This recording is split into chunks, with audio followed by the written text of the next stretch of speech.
My focus is on supporting all of you and your events, and that means helping you understand how to use Devpost, helping you get the most out of it when you do use it.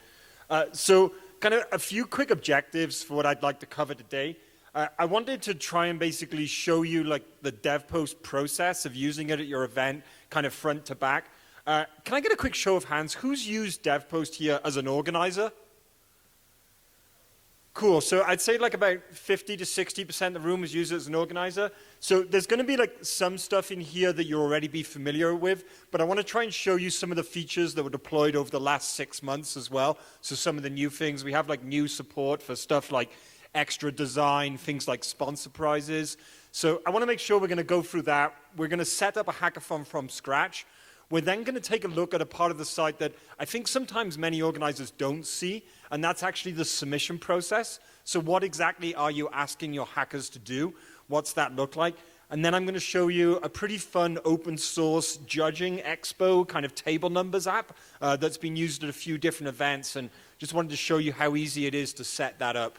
After that, I'm happy to take any questions about the product or us as a company, of course, and we can dive into those. But maybe if it works for you, let's just jump in. Let's start setting up a hackathon. Sound good? Cool.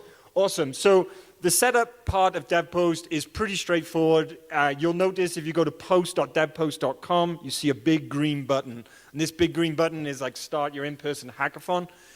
Over the last year, the changes we've made enable you to go from like basic setup all the way through to like fully published and using the site without ever needing our help. I know that many of you may have been familiar in the past with asking us to get your site live. You don't need to worry about any of that before. So let's jump into the actual kind of setup. Just so you know, I'm going to do this on a staging server that we use just so it's not real data. So when you click that button, you're going to come in here to create an in-person hackathon. Just ask you like a few key things. The one thing that I really like on here is we're going to ask you twice if you have a code of conduct. I think it's like super important. I don't think anyone in this room would throw a hackathon without a code of conduct. So we just want to always help reinforce that, make sure you're aware of those. But let's get started, okay? So we're going to call this the Hackcon test hackathon. And our hackathon, this is going to be our open submission state, so we're actually just going to choose today. So then create my draft hackathon. And this is going to run through, this spins up the instance of Devpost that you're going to use and then drops you right into the main manager area. I'm sure this is the part that many of you are familiar with, but I'm going to go through, fill this out, and just give you some kind of new things here. So obviously you have your hackathon name, the URL. Make sure you change this. I think it's really good to just modify it and make sure it's nice and simple. One of the things that we are going to be working on is enabling you to reuse URLs from past events. I know that's kind of a problem, so we're going to get that fixed. So here, we're just going to, this is just a test hackathon. You'll see where all this comes through. We have a manager contact email. This is displayed publicly on the site, so you could do what, I'm just going to do hackathons@devpost.com.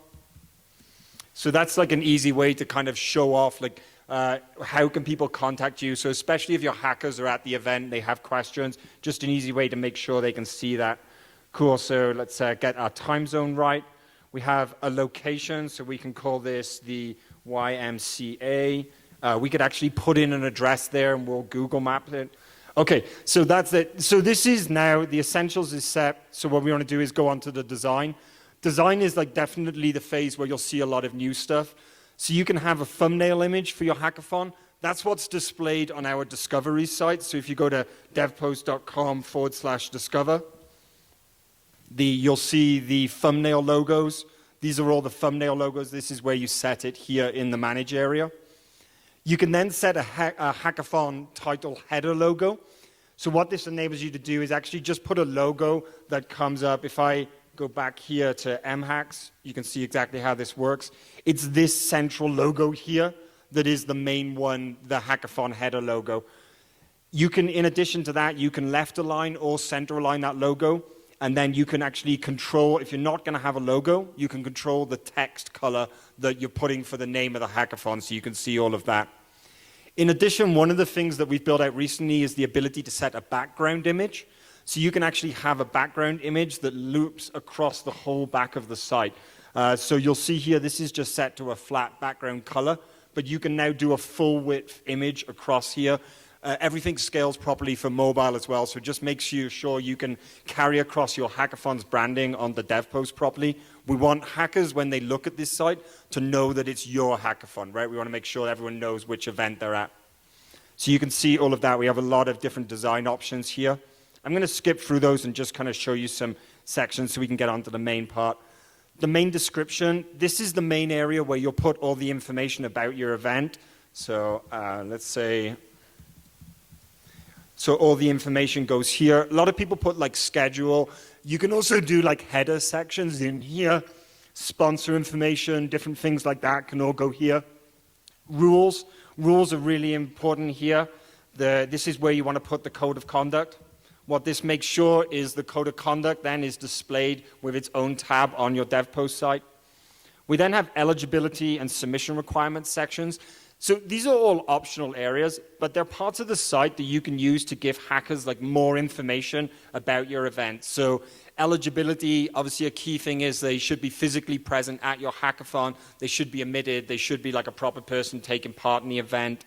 Submission requirements, you can put things like, hey, make sure you include a video. Make sure that you've tagged everyone who's in your team. Just anything that you need people to do to guide them along. So I'm going to just gloss through these areas really quickly because I want to get on to some kind of key exciting stuff. So this is the submission period, right? So the submission period are the key dates that govern your hackathon.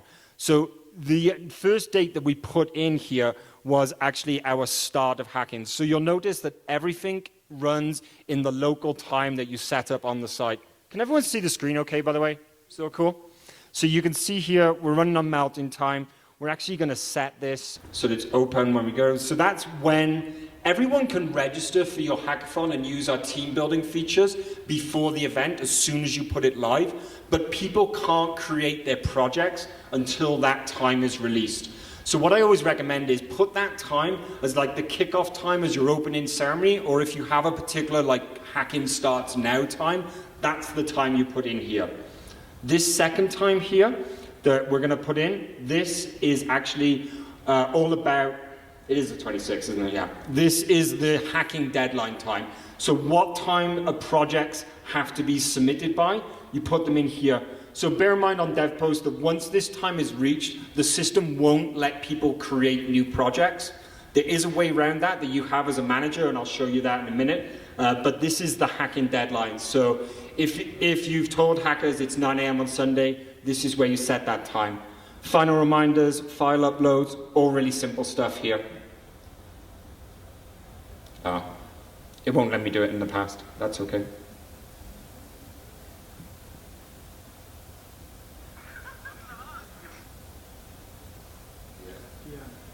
Oh, PM, yeah. This should work. Actually, it's going to want to be there. Boom. Okay. Public voting. Public voting is not something that's commonly used at a lot of events, but we have this feature in there if you want to make use of it. What it enables people to do is once you put the projects live, you can have everyone go on the Devpost and vote for their favorite projects. So it's a +1 style voting. So hackers can vote for as many projects as they like, but they can only vote for each project once. So we leave it turned off by default, but if you want to make use of it, you just enable it. And once you turn it on, it's just going to ask you for a start time and a finish time of the public voting, right? So that essentially is going to be after the hacking deadline. You've left a little bit of time for moderation, and then the end time is going to be like when you want public voting to wrap up. It's just a cool way of building the product, of doing like a Hacker's Choice Award. So we've got kind of that set up in there for you. So judging, this is a thing that may have changed quite a bit. So if you've used Devpost in the past, you may have noticed that we used to require you put in fake email addresses and stuff for your judges. We've actually removed all of those requirements. So now what you can do is just say, I'm doing offline judging. So once you're doing offline judging, what we do is we simplify a lot of the things that are happening on the back end for you. So there won't be emails going out to your judges or going out to you asking them for their scores. We still want you to put in your judges.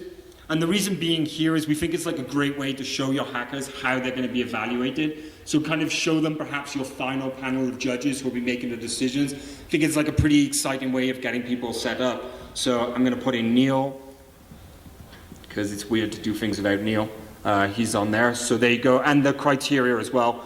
So again, the criteria, if you're in offline judging mode, it's not actually used for anything. It's just a good way of communicating how projects are going to be evaluated. So we could do things like, we could do design. We could do something like do design, technical difficulty. Of course, you can reorder these for how you want them displayed on the site. All super simple there. So once that's done, we get into prizes, and prizes is where you start to see a lot of the new stuff. So again, you want to set up a time where prizes are going to be announced. But when we add our prizes here, so let's add a few kind of hackathon style prizes, right? So let's do first place. The cash value, you don't have, if it's a non-monetary prize, just leave it 0. The system calculates that and then sets the prize as non-monetary. So, but what we use the cash prize for is to total the make the total value of prizes on the site for you. The number of winners, bear in mind the number of winners here is based on projects. So it's not individual people, it's the number of projects, and Devpost is going to ask you to assign the number of prizes to the number of projects. So let's say we've done first prize. Here's somewhere where things get really interesting, right? So let's say that we had a best SendGrid hack. One of the key things that you need to be able to do is tell those evangelists who has applied for your prizes so that they can do the judging. So it used to be a very complicated system, but we've built a really simple mechanism for that, which is here, our opt-in or sponsor prizes. So if I tick this, what this enables us to do is we build a special question I'll show you on the submission form that asks hackers which of the sponsor prizes are you applying for. We're going to put this data in an export for you, and we're going to build it into the gallery for people to see publicly. So you just be able to set this in one place, and we handle all of that for you. So with that saved, we've basically got everything done that we need to get the site live. If I do preview, you'll see that all of those options have actually now been built out onto the site here. If I want to publish it, I can just go here, publish. I just certify it's an in-person event. I have a code of conduct, and that I'm aware that if it doesn't have a code of conduct, we can unpublish the site. So if I hit publish, we will see the hackathon is now actually live. So one of the key things we'll see now is the hackathon's up. If you're previewing the site, the way you can tell if a hackathon is published is if you see this enter a submission or register button. When you see that, you know the site is live. So that's the really quick process for actually making a site. What I'm going to do now is show you what you're going to ask hackers to do, which is how to enter a submission. So that's a really key part next. So the way that we ask people to submit is everyone needs to register on your Devpost site. If you're not registered, you see a register here button instead of enter a submission. And then one person on each team creates the project. And let's have a look at how that works. So once I do create a project, I'm able to select a past project from my Devpost portfolio, or I'm able to actually create a new project. So let's go through and look at creating a new project. So the first thing is asking, I'll call this my Hackcon test. I give it a pitch line.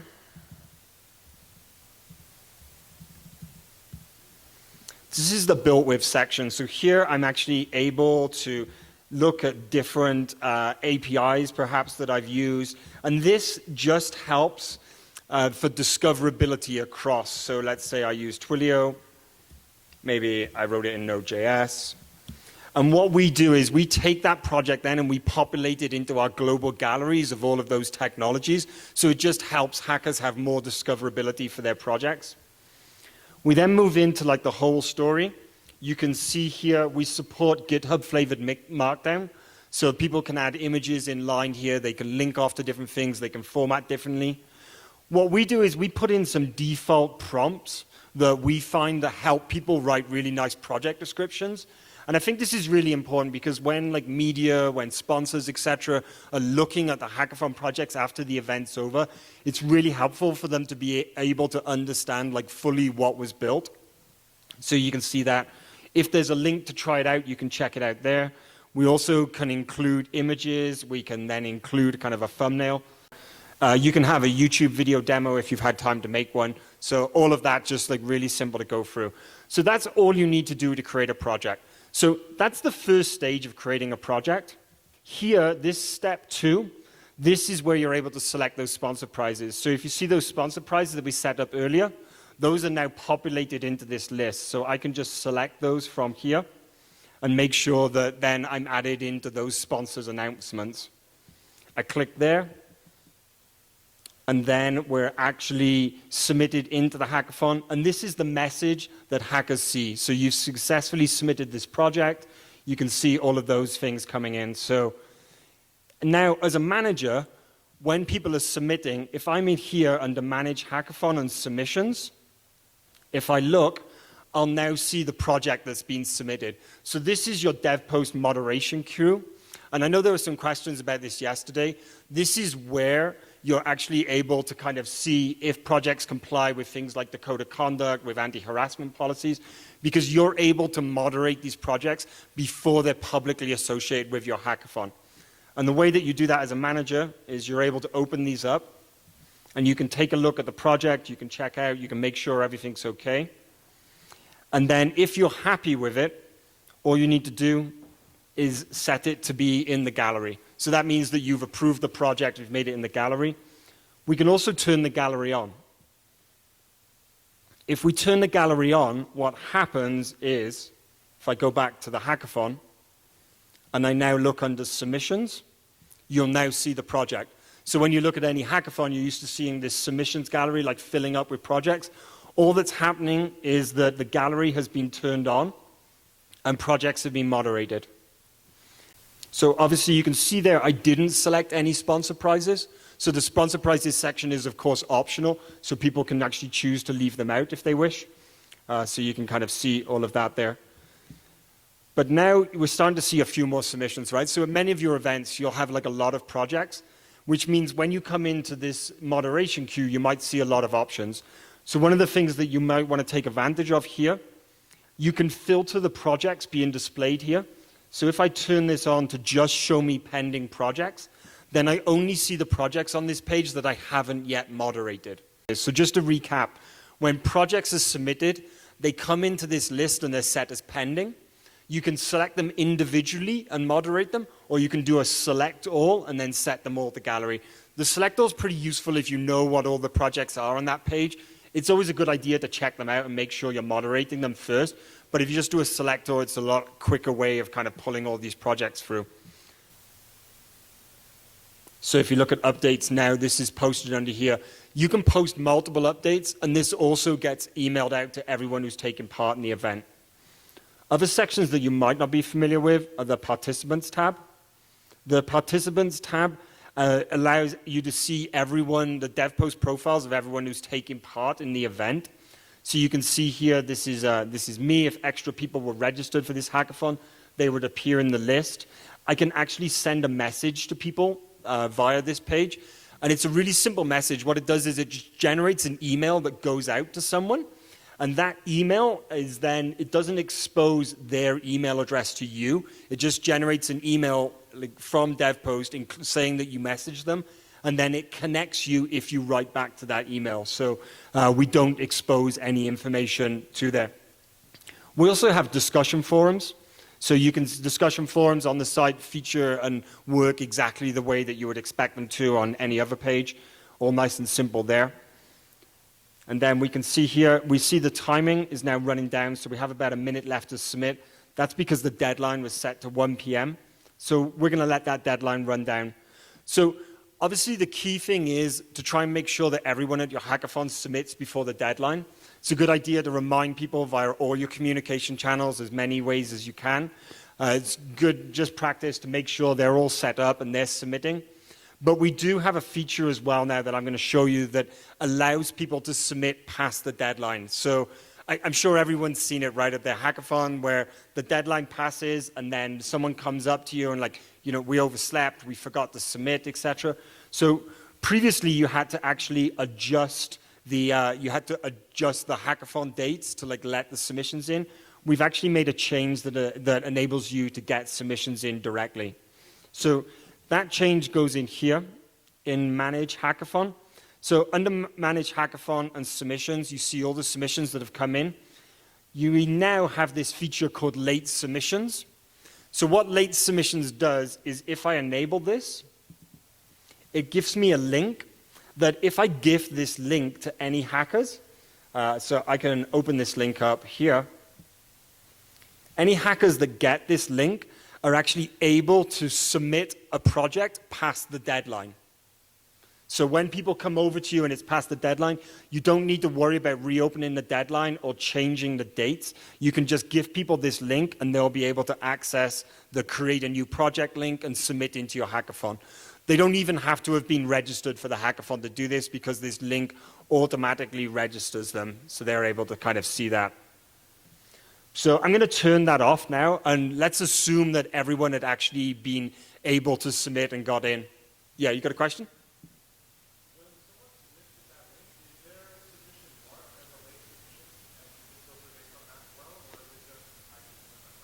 No, it doesn't mark it as that. So the question was, for anyone who didn't hear it, when someone submits via the late submissions link, is the project flagged differently? It's not. It just goes into the general project list, but you would see the submitted time here. So obviously you would see the submitted time was past your original deadline. And of course, any of those projects would come in here as pending and would need to be moderated again. No worries. Okay, so now we've got everyone at the hackathon has been able to go on, they've been able to create their project. The thing that we want to be able to do now is like get people assigned to table numbers, get the expo kicked off and be able to kind of tell sponsors like where they can find the projects they should be looking at for their prizes. So what I'm going to show you now is a way to work with Devpost downloads that give you access of all of your data and how we're able to help you spin up an open source app that we've used at a lot of events for judging, and I think it's really helpful. So under Manage Hackathon, I've now switched onto this Metrics tab. And on the Metrics tab, you'll notice there's a few exports here. So these exports here are the export registrant data. This gives you a list of everyone who is registered for your hackathon. There are two versions here. There's the with PII. That means that you get real names and email addresses.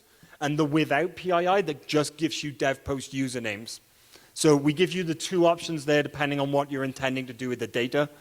And there's also a third link here, which gives you the option to download people who registered for your hackathon but didn't create a project. But the one I'm going to take here is the submission data, because what this gives you is it's going to give us a CSV that has all of the projects that were submitted to our hackathon, and it gives us like all of the information as well around the sponsor prizes, etc. So I'm going to click this one. So the data is being processed. That means our site is just creating the export for you. We're generating the CSV. So you'll see then at that point, this link changes to where we can actually kind of get that data from. So if I click that, we actually get a CSV that if I open this, we will see any second now if my Excel works. That was a hint. Oh, there you go. So you see all of the project data come in. And this is an export then of all the data that's on. So you see the project name, you see a link to where the project is on Devpost, the description, a video, link. And then if you see here, we have this column, which is the desired prizes. So if, let me make this a little bit bigger so you can see what we've got going on here. So the desired prizes, these are the sponsor prizes that you set up earlier. So you were able to set them up in one place, and then we put them available in all of these exports for you.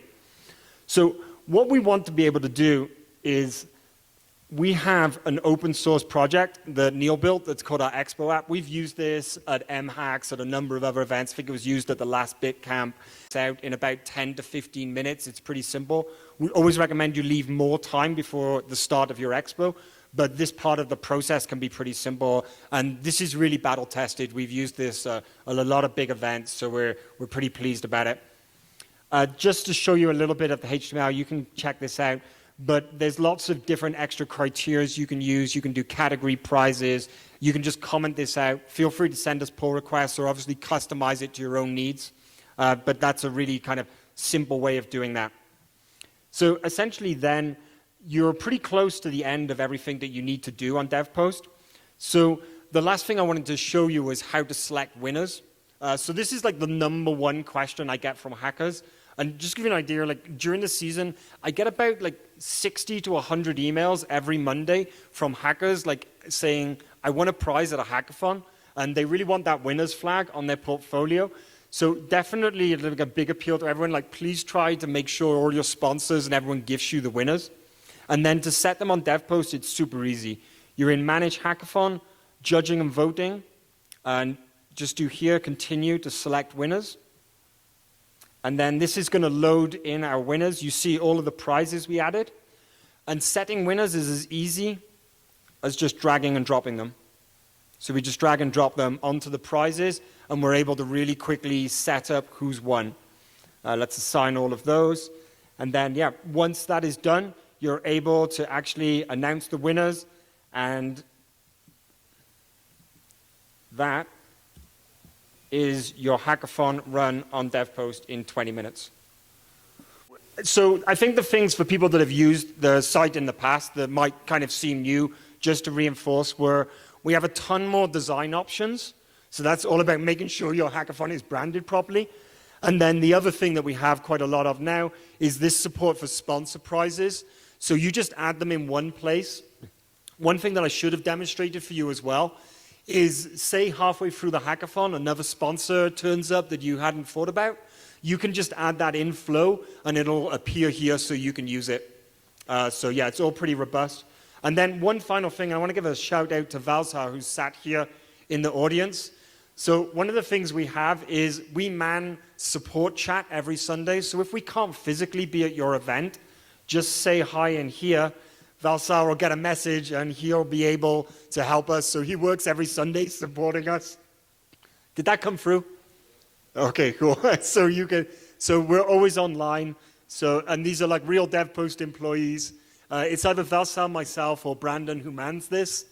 And like, we're always here to help you with the event. And obviously before the event, we'll help you to get set up and anything else we can do. I'm happy to take questions. So this, I'm Gene from HackGSU. This is actually going way back to like basically the beginning when you were talking about the public voting. Yeah. How do we eliminate like the fraud and stuff like that? Because like I don't know if you remember Fish Hackathon last year. Yeah. Somehow we ended up with like 400 something accounts that voted for us, and there were a bunch of garbage names. I appreciate them, but there wasn't anybody on our team. So it was like, what's going on here? Yeah. So. We do have like some back-end tools that enable us to do vote verification, but the honest answer is that the vote fraud that happens sometimes on public voting is usually when public voting is open for 2 or 3 days or 2 or 3 weeks. Like at most hackathons that used it, public voting is only open for a few hours just during the event. So I usually find that it's not a problem. I do want to be clear that anyone can register and vote for a project, but you do need to have a registered Devpost account. So obviously we do a lot there to try and like stop spam accounts getting created. There's captures on account creation. So we do try and stop it in that way. But yeah, anyone can vote for a project, but they can only vote one time for each project. Hello. Hey. So first of all, thank you. This is all like really, really great. And given the last time I used Devpost, these are all like really welcome and great improvements. So thank you. Oh, you are most welcome. My only question, because this Devpost Expo looks like fantastic and exactly the kind of thing I would have wanted. My only question is, since we already have the hackathon set up on Devpost with all of our repos and whatnot, is there a button on the Devpost management panel itself where I can just be like, create Expo app and then just open up like a port or like devpost dot whatever slash hackaru slash expo. And then I have the exact app we were just looking at before. So I have to ask like a really serious question. Did Neil pay you to ask this question? So, No, not at all. the answer is no, not yet. But it's something that we're thinking about. I mean, the thing that we wanted to do, like, we saw a need to create this to like make things a lot easier for people that use our product. We wanted to make it open source so that people could like play around and use it, and we thought that that was the quickest way to get it out there and kind of get it tested and like work out, is this something that's helpful? What we'll probably do is we'll look and see, like, it's been used for about 6 months. We want to like let like some events use it this season a bit more and kind of see what feedback we get from it, see what pull requests we get, and then we'll look and see, like, is this something we should integrate in the product? I mean, we would like to, because clearly we have all the data to be able to create this, but right now we just wanted to be able to give you more flexibility with it. Cool, thank you. You got it.